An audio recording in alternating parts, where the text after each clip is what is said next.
I had pain where I felt like I couldn't breathe. Mommy, it hurts. This was pain where I was feeling stabbing from the inside out. Paris Almonte is 12 years old. She was screaming, and it was just something that she just couldn't control. The hallucinations started, and she felt like the walls were caving in on her. Paris Almonte's mother started recording the girl's baffling journey in late March, which began with headaches and nausea. Like thousands of other New Yorkers, Paris Almonte and her family sought medical help from the urgent care in their local community. She was diagnosed on the virtual visit with COVID. But bizarre behavior followed. Stop copying everything I do! She didn't even recognize herself when she would look at herself in the mirror.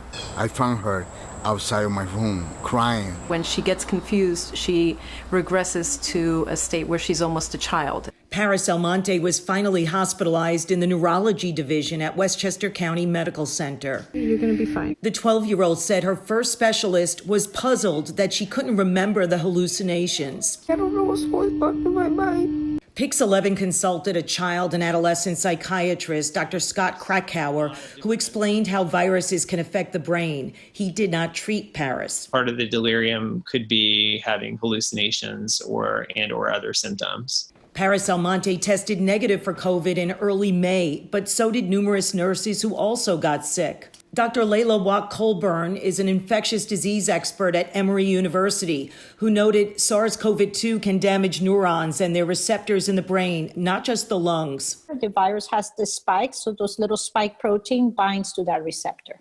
Paris Almonte's problems persisted. Even after she left the hospital with a walking pneumonia diagnosis, the ER said was likely tied to post-COVID infection. The side effects of a lot of the medication were suicidal thoughts and depression. Lazara Almonte stopped giving the meds to her daughter. The mom said Paris got 50% better by early September. When it rains, for some odd reason, she becomes completely confused and the hallucinations start again. Doctors say there could be other underlying conditions causing Paris Almonte's troubles. But mother and daughter say a recent EEG showed brain swelling that could have been caused by the virus. It was more relief because I was like, finally, I know what's going on. I'm not crazy. I'm Mary Murphy, Pix 11 News.